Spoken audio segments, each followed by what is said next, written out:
आज આપણે ધોરણ 9 વિષય ગણિત ચેપ્ટર નંબર 2 બહુપદીઓ એમાં સ્વાધ્યાય 2.4 એનો દાખલા નંબર 13 જોવાનું છે, જેની રકમ છે જો x + y + z = 0 તો સાબિત કરો કે x ઘન + y ઘન + z ઘન બરાબર 3xyz. હવે આપણે સાબિત કરવાનું છે ને એના ઉપરથી ખબર પડી જાય કે આપણે કયો નિત્યસમ કયું સૂત્ર વાપરવાનું છે. તો એ જોઈને આપણને એક સૂત્ર ત્યારે યાદ આવે છે, તો લખીએ જો x ઘન + y ઘન + z ઘન ઓછા 3xyz બરાબર, ખ્યાલ પડે છે, x ઘન + y ઘન + z ઘન ઓછા 3xyz બરાબર પેલા નાના કૌંસમાં x + y + z, પછી મોટા કૌંસમાં x² + y² + z² ઓછા xy ઓછા yz ઓછા zx. આ નિત્યસમ આપણને યાદ હોવું જોઈએ પહેલા તો, નકર આ સાબિતીનો દાખલો આપણે કરી શકશું નહીં. શું છે નિત્યસમ? x ઘન + y ઘન + z ઘન ઓછા 3xyz બરાબર, એટલે ટૂંકમાં આ છે ને સ્ટેપને આ બાજુ લઈ લો એટલે પ્લસ ના કેવા થઈ જાય? માઇનસ. એટલે એ રીતે થોડુંક આપણે યાદ રહી જાય બરાબર. નાના કૌંસમાં x + y + z, પહેલું બીજું ત્રીજું ને છોડો, પછી x² + y² + z² ઓછા xy ઓછા yz ઓછા zx. આ નિત્યસમ સૂત્ર. હવે શું કીધું આપણે? આગળ જઈએ, x ઘન + y ઘન + z ઘન ઓછા 3xyz બરાબર, આના બરાબર આપણને 0 મૂકવાનું કીધું. જો x + y + z બરાબર શું મૂકવાનું કીધું? 0. તો આની જગ્યાએ આપણે શું મૂકીએ? 0. નિત્યસમ મૂક્યા બાદ આપણને રકમમાં કીધું x + y + z ની જગ્યાએ 0 મૂકો. x + y + z બરાબર 0. તો એની જગ્યાએ શું મૂક્યું મેં? x + y + z ની જગ્યાએ 0. આખો કૌંસ એમને x² + y² + z² ઓછા xy ઓછા yz ઓછા zx. અહીંયા આ સ્ટેપ પૂરું, પણ સાઈડમાં હું કારણ લખી નાખું. મેં x + y + z બરાબર શું મૂક્યું? 0 મૂક્યું. હવે તેથી x ઘન + y ઘન + z ઘન ઓછા 3xyz બરાબર 0 કોઈની પણ સાથે ગુણાય જવાબ 0 જ આવે. 0 ગુણ્યા આખો કાઉન્સ શું થઈ ગયો? 0. હવે જો આને કરતા બનાવો, તેથી x ઘન + y ઘન + z ઘન -3xyz ઓલી બાજુ જાય તો બરાબર 3xyz સાબિત થઈ ગયું. જો x ઘન + y ઘન + z ઘન ને કરતા બને તો ઓછા 3xyz ક્યાં ગયું? જમણી બાજુ. તો કેવું થઈ ગયું? +3xyz. જે આપણે સાબિત કરવાનું હતું અહીં જો x ઘન + y ઘન + z ઘન બરાબર 3xyz. અહીંયા સાબિત થઈ ગયું. આ સાબિતીનો દાખલો અહીં પૂરો, સાબિત કરવાનો દાખલો અહીં પૂરો. પણ આ જે છે ને એક સૂત્ર તરીકે આપણે આગળના દાખલામાં કામ આવશે. એટલે x ઘન + y ઘન + z ઘન બરાબર 3xyz જે છે એ અત્યારે આપણે સૂત્ર તરીકે યાદ રાખવું. x ઘન + y ઘન + z ઘન બરાબર 3xyz, અને એનો ઉપયોગ આપણે દાખલા નંબર 14 માં કરશું. તો હવે આપણે આ 13મો દાખલો પૂરો. હવે આપણે જોઈએ 14મો દાખલો. તો જો 14મા દાખલાની રકમ કેવી છે કે ઘનનું મૂલ્ય મેળવ્યા સિવાય નીચેના દરેકની કિંમતો મેળવો. આપણે આમાંથી કોઈનો ઘન શોધી અને મૂકી અને જવાબ મેળવવાનો નથી, બરોબર. 12 નો ઘન વેલ્યુ મૂકી, 7 નો ઘન વેલ્યુ મૂકી, 5 નો ઘન વેલ્યુ મૂકી, એ રીતે દાખલો બનવાનો નથી. પણ નિત્યસમનો ઉપયોગ કરીને આપણે કેમ મેળવશું? તો કે આપણે દેખાય છે x ઘન + y ઘન + z ઘન. જો x ઘન + y ઘન + z ઘન બરાબર શું? 3xyz. હવે અહીંયા તમારે x તરીકે લેવું હોય, જો x તરીકે શું છે તો કે -12 છે, y તરીકે કોણ છે તો કે 7, અને z તરીકે કોણ છે તો કે 5. થાય ને?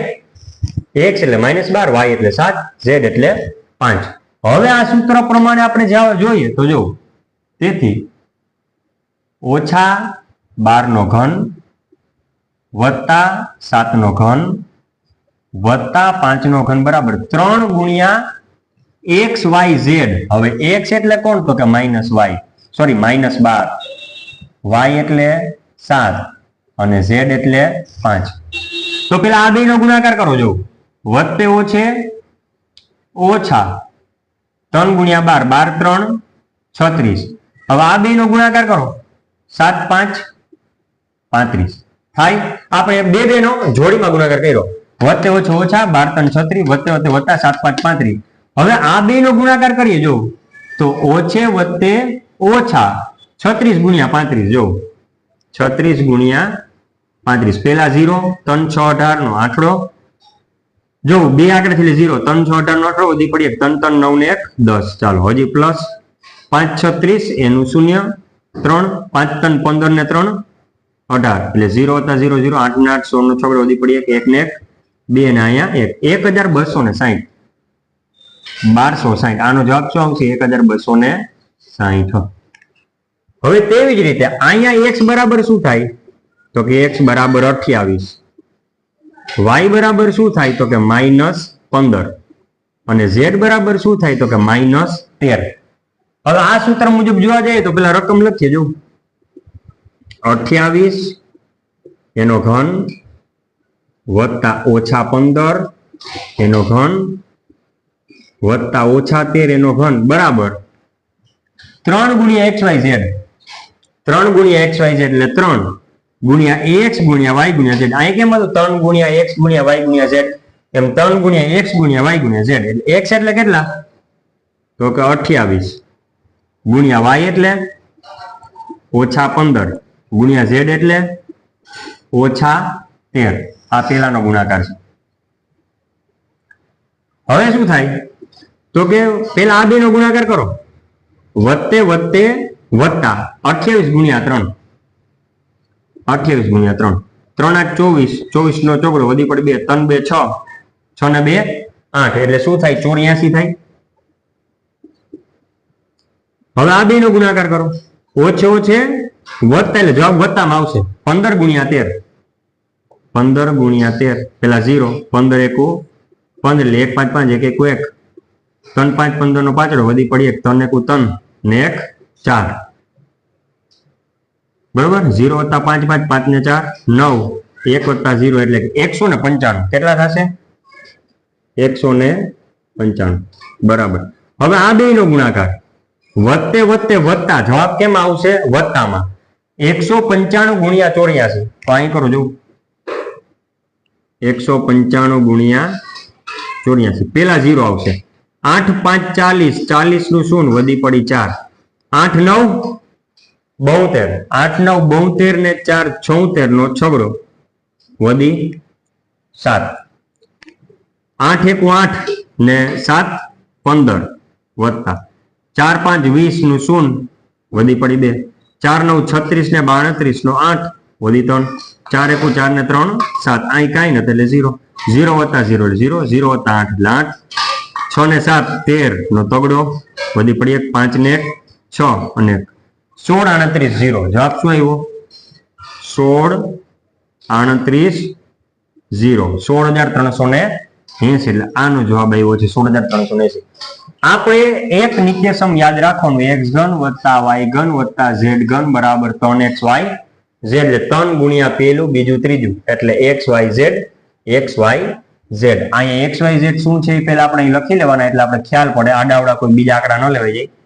xyz શું છે આપણે લખી લેવાનું બરોબર. પછી 3 ગુણ્યા xyz -1260 3 ગુણ્યા xyz 16380 ક્લિયર. ચાલો તો સ્વાધ્યાય 2.4 નો દાખલા નંબર 13 અને દાખલા નંબર 14 આપણે પૂરો કરીએ છીએ.